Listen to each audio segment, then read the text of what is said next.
Vamos a hablar de dolor neuropático. Es un dolor muy especial y lo tenemos que ver en neurología. No lo van a ver después en ningún momento de la carrera. Hace pocos años se terminó de clasificar los mecanismos de producción del dolor en 3 grupos. El dolor nociceptivo es el dolor más común que todos conocemos. Si hay un tejido dañado, inflamación, el organismo nos protege, nos avisa de que hay un dolor. Es el dolor traumatológico, fracturas, abscesos, lo que quiera.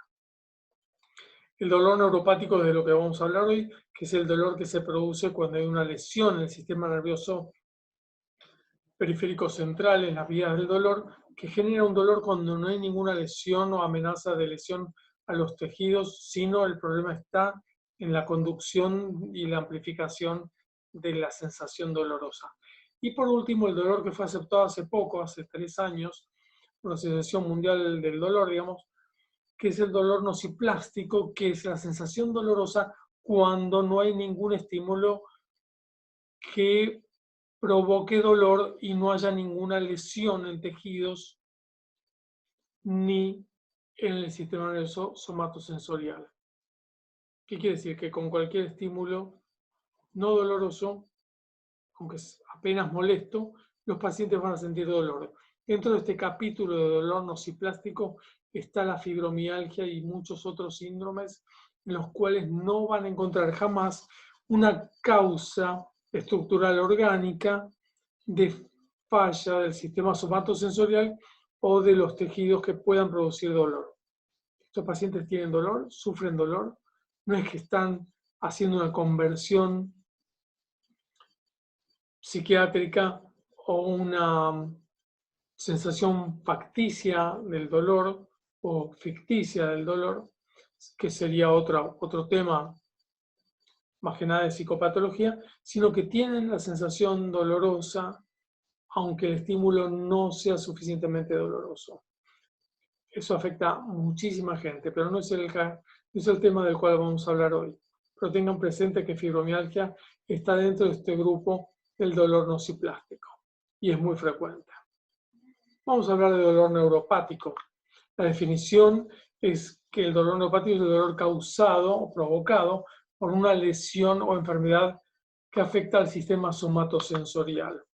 Esto implica una remodelación neural patológica, errónea.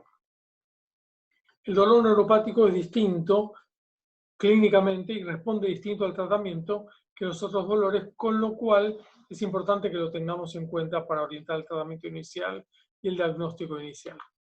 ¿Dónde duele, cuándo y cómo duele el dolor neuropático? Duele distinto, y esto es algo que es clave de importancia, que es la topografía del dolor, la distribución del dolor. El dolor neuropático tiene que tener una distribución con correlación anatomoclínica. No puede venir de un dolor de un costado que pase la línea media, vaya al otro. Eso no es dolor neuropático. Puede ser un dolor, por supuesto, pero no neuropático. Una neuralgia nunca va a cambiar de un lado hacia el otro. Va a ser unilateral en la distribución de una división del nervio o de un nervio. Entonces tendrá distribución en un nervio craneal, en una raíz cervical o lumbar, en un nervio raquídeo, en la médula, si tiene una lesión medular, y en un hemicuerpo contralateral si tiene una lesión talámica. Vamos al momento del dolor. ¿Cuándo duele el dolor nociceptivo? El dolor más frecuente. Cuanto más actuamos, cuanto más ejercitamos, comprimimos, movilizamos el segmento afectado. El dolor neuropático no. El dolor neuropático duele predominantemente en reposo. No estamos hablando de los dolores compresivos cervicobraquiales o lumbocrurales. No, hablamos de los dolores neuropáticos en general aparecen cuando el paciente está en reposo, generalmente nocturno, y cuando cede el estímulo de las medias, los zapatos, el peso del cuerpo caminando, y con algo paradojal que es que duele cuando tiene un estímulo que no es doloroso. El tacto en la cara, en la neuralgia del trigémino, o una sábana en los pies del paciente que tiene una neuropatía diabética dolorosa, pueden generar dolor, y esto es paradojal y lo tenemos que reconocer. Vamos a dedicar unos minutos a eso. ¿Cómo duele el dolor neuropático? El dolor nociceptivo duele como compresión pulsátil, con sensación de estallido. Muchas veces, si es un dolor de víscera hueca o cólico, ustedes ya saben esto perfectamente. El dolor neuropático duele distinto. Combina componentes paroxísticos e intermitentes entre anestesia y electricidad. La sensación es una sensación anestésica continua, muchas veces quemante, muchas veces paroxística eléctrica. Combina estos dos aspectos. Si analizamos la respuesta del dolor nociceptivo, si nosotros tenemos un paciente, supongamos un caso clínico, ustedes saben medir la respuesta dolorosa. Comprimen un músculo y saben si le va a producir dolor o no al paciente. Cuando hay hiperalgesia, y esto es inespecífico, puede afectar a distintos dolores, un estímulo que produce dolor normalmente va a producir mayor dolor. La respuesta va a ser mayor. Eso es que tiene una respuesta hiperalgésica. Muchas cosas nociceptivas y neuropáticas pueden doler de esta manera. En cambio, cuando el tacto genera dolor, estamos ante una alodinia, que es que se estimulan con un estímulo no doloroso y tenemos una respuesta dolorosa. Aquí hay una remodelación neural. Aquí hay algo patológico en el sistema nervioso que genera este dolor característico del dolor neuropático. ¿Por qué se produce esta alodinia?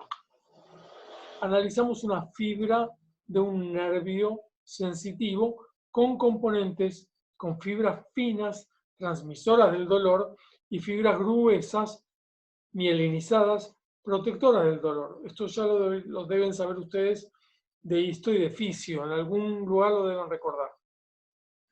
Las noxas, salvo las autoinmunitarias, que afectan más a la mielina, las noxas físicas y químicas, metabólicas, afectan más a las fibras finas, que transmiten dolor. Cuando se produce esto, hay una catarata de estímulos eléctricos centrípetos hacia la sustancia glial de la médula que generan un crecimiento y síntesis de interleuquinas que provocan el crecimiento neuronal como cicatriz. Este crecimiento neuronal como cicatriz no puede hacer que nazcan nuevas neuronas y se dividan las neuronas, pero sí pueden provocar que se produzca una reinervación. Las neuronas gruesas que están indemnes, todavía algunas, están indemnes a la noxa que lesionó los axones menos protegidos, van a producir pseudópodos o reinervación que va a contactarse con la segunda neurona transmisora de dolor, de manera tal que cuando ustedes apliquen un dolor, lejos de ser protector, como uno podría decir, sana, sana, colita de rana, el tacto calma el dolor. En dolor neuropático, cuando hay lesión de la fibra fina, se produce una reinervación patológica en la cual el tacto genera dolor. Y eso es lo que ustedes ya saben que es la alodinia, y ya saben, después de esta clase, que es casi patognomónico del dolor neuropático. No va a responder a los analgésicos comunes. El dolor neuropático, como todo dolor crónico por excelencia, genera un gran cambio psicológico en el paciente. Tienen temor, ansiedad, depresión e insomnio, y muchos fármacos que ayudan a calmar estos síntomas también calman el dolor neuropático. Estas cosas no son secundarias, son asociación, son comorbilidad. ¿Cuáles son las causas más frecuentes del dolor neuropático? La neuropatía diabética y las neuropatías metabólicas, el gran conjunto de las neuropatías de fibra finas, que son básicamente autoinmunes. Un ejemplo es el Sjögren, pero no me quiero, digamos, profundizar ahí. Muchas neuropatías producidas por tóxicos como quimioterápicos pueden producir dolor neuropático, y sin duda lo más frecuente en el mundo son las radiculopatías cervicales y lumbares que producen dolor radicular neuropático. La neuralgia posherpética, una vez que se cicatrizó el herpes zóster, producido por el virus varicela zóster, acantonado muchos años en el organismo, en estados de inmunodepresión, surge nuevamente y puede producir un dolor que puede durar para toda la vida. La neuralgia del trigémino, el dolor medular en mielopatías traumáticas o en esclerosis múltiple o secuelas de mielitis, y el dolor talámico, que es muy poco frecuente, pero es muy característico. ¿Cómo se trata? No se trata con antiinflamatorios no esteroideos ni con corticoides. Se trata con fármacos específicamente dirigidos a la descarga excesiva neural. Por ejemplo, pregabalina y gabapentin, antidepresivos tricíclicos, carbamazepina y opioides, que estos dos últimos se usan más cuando hay paroxismos, cuando hay dolor intermitente, y los opioides en casos de dolor agudo. No todos los dolores neuropáticos son iguales, y tenemos que hay dolores más paroxísticos, intermitentes, que van a responder a la carbamazepina, como la neuralgia del trigémino. En este caso puse un pie, pero no, estamos hablando de un ejemplo, que es la neuralgia del trigémino, pero puede aparecer en el contexto de una neuropatía también. Dolores continuos quemantes, que a su vez, de que sienten dolor todo el tiempo, tienen hipoalgesia, porque uno los puede pinchar y no producir dolor, pero tienen dolor constante, que mejoran más con pregabalina y antidepresivos tricíclicos, como el dolor de la polineuropatía diabética dolorosa o las neuropatías de fibra finas. Y por último, un fenotipo que es muy complejo de tratar, que es el provocado por la distrofia simpática refleja, que es un capítulo aparte, en el cual hay gran componente disautonómico, además de la hipoestesia táctil y los trastornos tróficos. Puede llegar a amputaciones este dolor. Produce cambios de coloración, de temperatura de la piel, al mismo tiempo que puede producir edema, cambios bruscos de la coloración con frialdad y enrojecimiento, y son muy difíciles de tratar.